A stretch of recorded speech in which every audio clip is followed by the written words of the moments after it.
It's kinda dark out. I do think this fight of the light, This is a rough draft, but fuck it, the timing was right. Let's go a little deeper. Let's talk about the death of a lot of these rappers. It seems like a lot of these rappers, like we always talk about it on the show, like every 2 months we're gonna talk about a rapper dying. We can book it, right? Do you think there's something behind that? We had Dr. Wesley Muhammad on. He talked about a death clause in a lot of these contracts. Is there something behind all these rappers being mysteriously killed or dying from drug overdoses? Record companies don't make money the same way they used to. Rappers and artists are now able to make money on their own outside of contracts. Things are digital. It's streaming now versus, printing with the CDs and this and that. It's different. The game is different.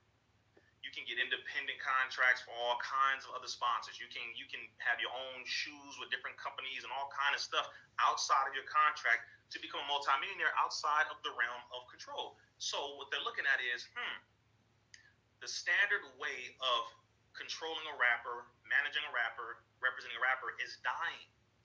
The record labels are dying. Like, seriously, more rappers are being independent.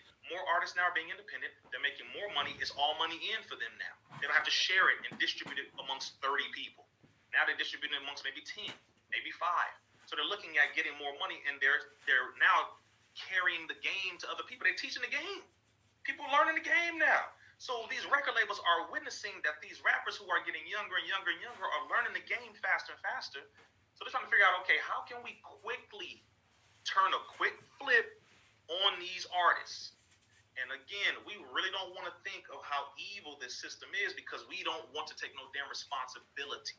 That's why we don't want to look at it, because that means we got to get up and I got to defend myself. Oh, damn, you mean I got to start really thinking now? I got to be security-minded and disciplined? Yes, you do.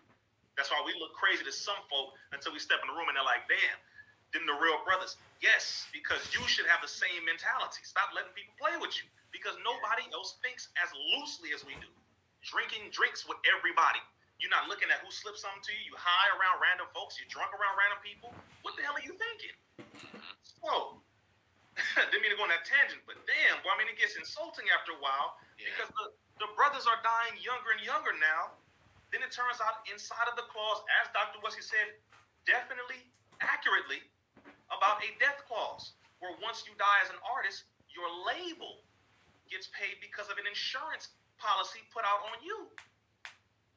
Now, that's not far-fetched because insurance is on the building that you're performing in.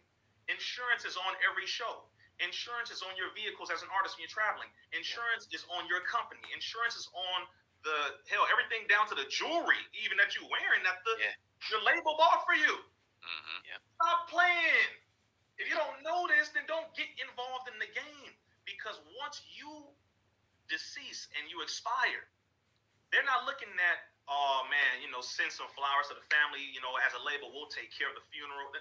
No, that's not how this is going. Right. They're looking at, how can we make money from this artist even when they're no longer physically here? How can we keep making money from them? If your business kept unemployed through the pandemic, Innovation Refunds can see if it may qualify for a payroll tax refund of up to $26,000 per employee. All it takes is 8 minutes to get started. The families don't own the masters for most of these artists. The families don't own these things. So who's making the money? The labels. These labels are, brother, these are, you talking about straight up devils for the most part. I'm not saying every single individual and every single label, but the system and how it's set up, a lot of these are some straight up demonic as hell labels. It's what they do. So yes, they make money when these artists pass away. And if you look at certain labels and look at how many of their artists passed away and within a close proximity of time, then you start looking at what the hell's going on now. Okay, so that's on the label side. Then the artist side, a lot of our young brothers and young sisters are out here living real reckless.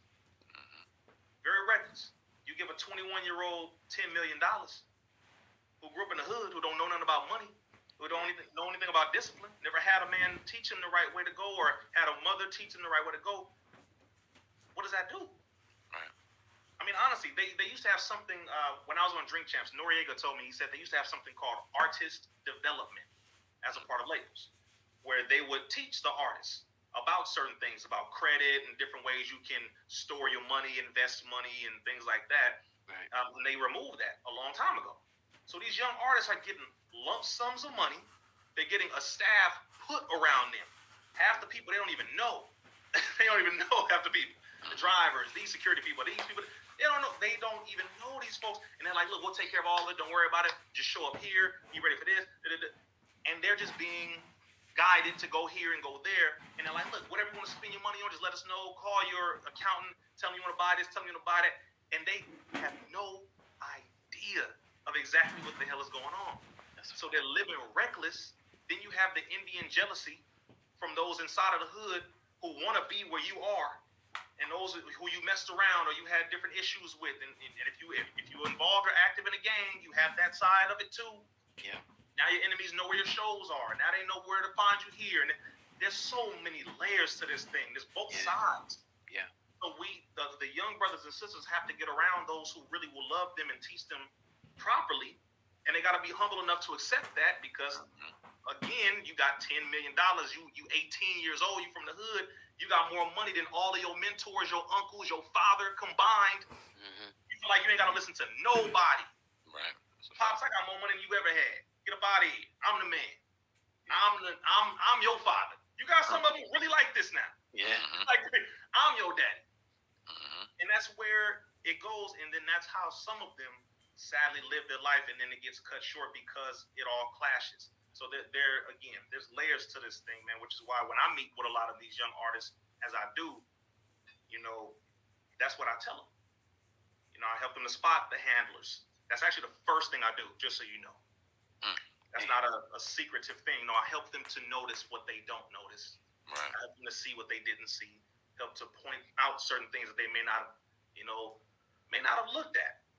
And then go from there, learning knowledge of self, help them to understand, be responsible with your money, know who you can trust, be wise about how you move, be humble, take responsibility for your people. Don't leave the hood. If you move out, I get that, but go back and build it up. There's all this stuff. And we'd be surprised. A lot of these brothers, they don't have guidance. Yeah. They really don't. So, yes, it's